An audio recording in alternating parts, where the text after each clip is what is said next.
안녕하세요. 오사카 특사 콘상입니다. 오늘은 과거가 아닌 2022년 현재의 역사가 쓰여지고 있는 모습을 찾아왔습니다. 물론 조금은 과장된 표현일 수 있겠는데요.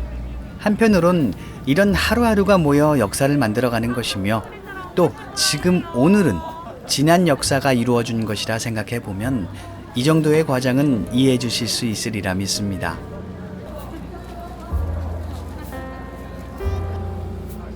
작년에 정말 오랜만에 제일교포의 삶이 묘사된 작품이 화제가 됐었죠. 저는 드라마로 먼저 접한 후 어렵사리 책을 구해 읽을 수 있었는데요. 매일 지나다니는 츠루아시아 어딘가가 배경이었던 터라 느낌이 새로웠습니다. 2021년 6월 기준 일본에 살고 있는 외국인 수는 총 296만여 명이라고 합니다.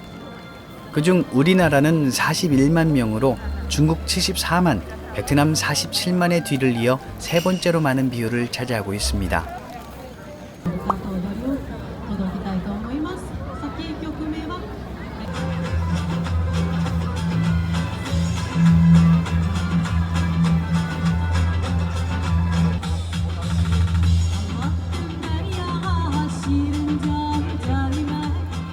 원래는 한국인이 제일 많은 비중을 차지했다고 하는데요.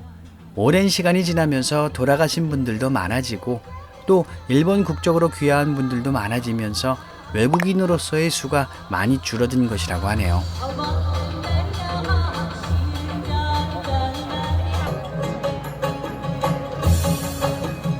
일본에서 한국인이 가장 많이 사는 곳은 역시 칸사이 지역입니다.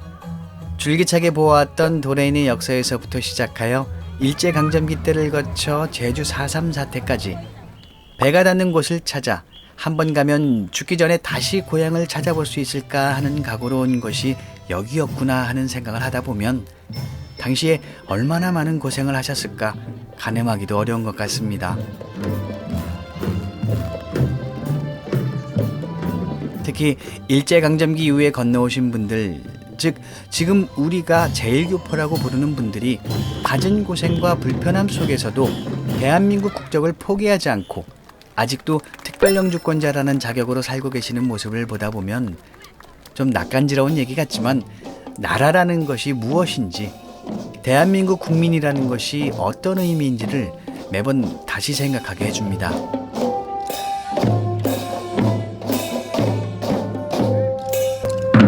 오사카에서도 특히 이쿠노쿠에 많은 제일동포가 살고 있습니다. 이 이쿠노쿠에 사는 외국인의 80%에 달하는 약 2만 2천여 명이라고 하는데요. 그 중에서 약 1만 7천여 명이 특별영주권자라고 합니다. 지금은 이미 4세까지도 이어지고 있음에도 불구하고 아직도 일본인으로 귀화하지 않고 살고 계시는 것이죠. 귀화하지 않는 것을 두고 어리석고 미련하다, 자기의 이기심 때문에 자식들만 고생시킨다고 지적하는 분들 여럿 만났습니다. 지금이 일제강점기도 아니고 외국에 사는 이상 정 원한다면 한국인의 정체성은 유지하되 그 나라의 국적을 취득하여 그 사회의 일원으로 살면 되지, 그게 뭐가 나쁘다고 그렇게 미련을 떠냐고도 하십니다. 네, 물론 맞는 말씀이지만 나라를 빼앗겨 국적을 잃었던 시점부터 시작하여 지금에 이르기까지의 그 수많은 시간이 만들어준 선택을 아무런 고민 없이 누릴 것만 누려온 이들이 함부로 재단하는 것은 저는 너무나 건방진 일이라고 생각합니다. 당사자가 아닌 사람들이 옆에서 훈수두며 하는 얄팍한 고민 정도로 쉽게 재단할 문제가 아니겠죠. 저는 제일교포분들이 국적에 그 고집을 부리는 이유의 기저에는 결국 역사가 있기 때문이라고 봅니다.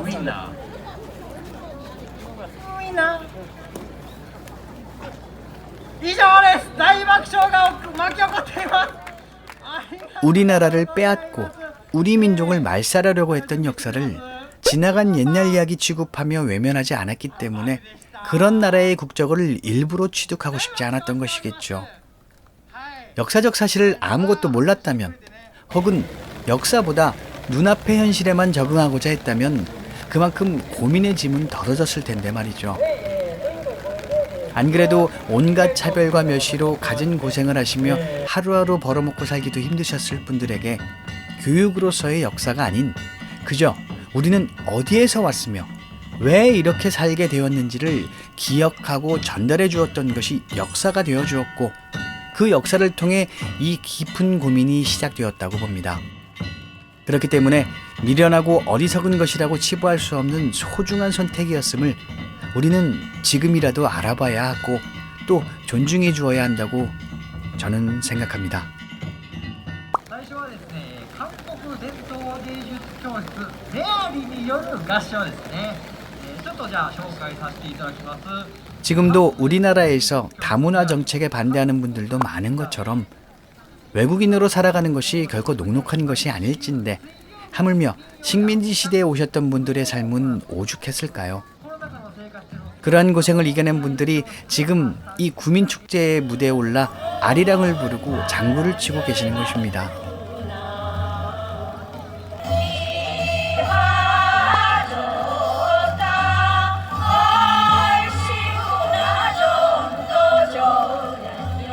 저분들이 개개인들이 얼마나 깨끗하고 도덕적이며 존경받아 마땅한 삶을 살았는지는 중요하지 않습니다.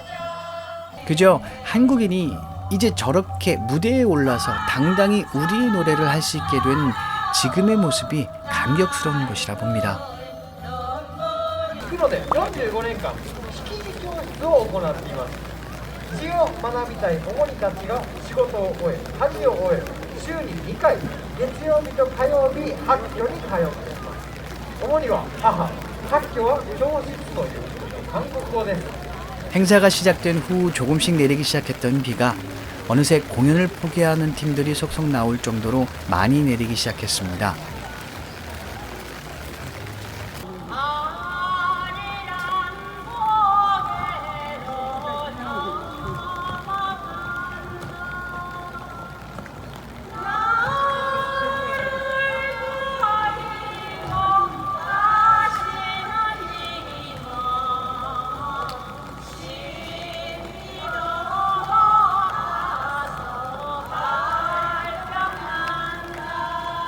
전면 취소가 되어도 이상하지 않을 만큼 내리는 비에 보고 듣는 이들도 다들 자리를 떴고 행사 부스들마저도 철거를 생각하고 있을 상태에서도 저분들이 저렇게 끝까지 준비한 것을 발표하는 그 뜻을 헤아려 보고 싶었습니다.